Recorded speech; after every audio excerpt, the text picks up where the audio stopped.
এটা কিসের ভর্তা কে বলতে পারবেন? এটা একটা ধাঁধা হয়ে গেল, তাই না? নমস্কার, বাঙালিয়ানা হেসেলে সবাইকে স্বাগতম।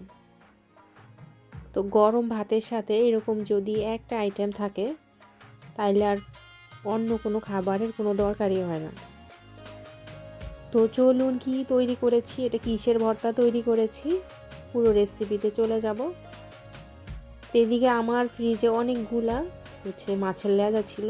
এখন এই লেজা কে খাবে, কি করা যায়? তো ভাবলাম কি করব, একটা কিছু করি। তো এদিকে আমি মাছগুলো ভালো করে ধুয়ে নিয়েছি। এখানে হলুদ এর গুঁড়া, মরিচের গুঁড়া আর লবণ দিয়ে ভালো করে মাছটাকে মেখে নিচ্ছি।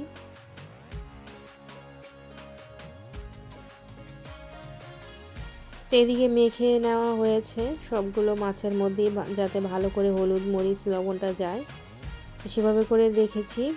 এখন কড়াই বসিয়ে দিলাম চুলার উপরে। কড়াইতে তেল গরম দিলাম, সরিষার তেল। এখন ভালো করে এটাকে একটু গরম করব। এরপরে মাছগুলো দিয়ে দিচ্ছি। তো সবগুলো মাছ দিয়ে দিলাম একে একে। মাছ দেওয়া শেষ। তো এক পাশ ভালো করে ভেজে নিচ্ছি। এবার উল্টিয়ে দিচ্ছি মাছটা। আর লেজাগুলো কিন্তু অনেক কাটা থাকে, তো এভাবে উল্টিয়ে পাল্টিয়ে নিচ্ছি। মাছগুলোকে ভালো করে কড়া করে ভেজে নিব। আবার কিছু ভেঙেও দিচ্ছি যাতে ভিতরও ভালো করে ভাজা হয়। এভাবে আমি সবগুলো মাছই কিন্তু প্রায় ভাজা শেষ। এবার উঠিয়ে নিচ্ছি। এদিকে কি আবার পেঁয়াজ কাটে, ফ্রিজে কতগুলো পেঁয়াজ কাটা ছিল, তো সেইগুলো দিয়ে দিলাম। তো এগুলো মাছ এখন বাছার পালা। এটাই সব থেকে কঠিন কাজ। মাছগুলোকে বেছে নিচ্ছি। আসলে খেতে তো খুবই ভালো হয়, কিন্তু এর পিছনে যে কত কষ্ট সেটা যারা করে তারাই জানে।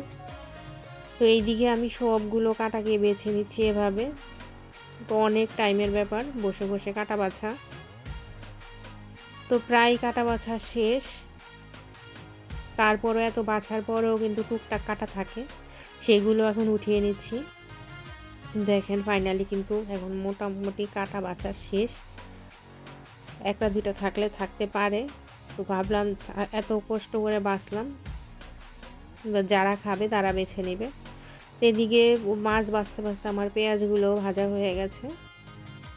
শুকনা মরিচ ভাজতে মনে নাই, এবার শুকনা মরিচ ভাজবো।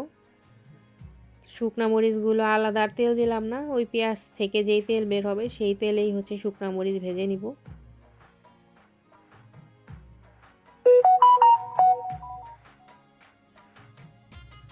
তো ভাজা সব শেষ। এবার মাছের মধ্যে পেঁয়াজ ভাজা দিয়ে দিলাম। এবার শুকনা মরিচ দিব,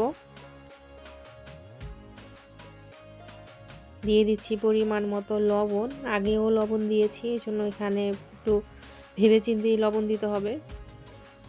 তো এভাবে মরিচগুলোকে ভেঙে নিচ্ছি। গরম কিন্তু অনেক, আমার হাত পুড়ে যাচ্ছে। তো এবার মেখে নিয়েছি। এবার দিয়ে দিচ্ছি ধনেপাতা।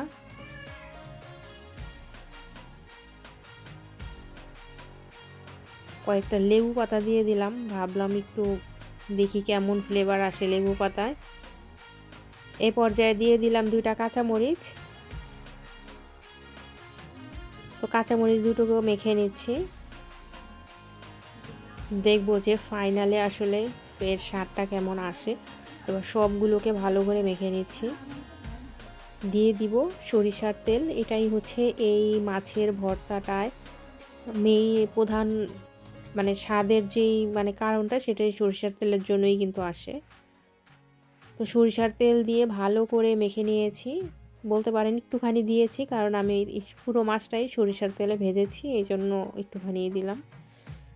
তো শেষ। এখন গরম ভাতের সাথে গরম গরম পরিবেশনের পালা। লেবু পাতার জন্য এর ফ্লেভারটা কিন্তু খুবই অসাধারণ হয়েছে। খেয়ে দেখতে পারেন আপনারা এভাবে তৈরি করে। তো আমি এভাবে তৈরি করে খেয়েছি, আপনারাও তৈরি করে যদি ইচ্ছে হয় খেতে পারেন। খুব সহজেই তৈরি করে নিলাম ইলিশ মাছের লেজ ভর্তা, কিন্তু কাটা বাছতে কষ্ট। তো আজকে এই পর্যন্তই, সবাই ভালো থাকবেন।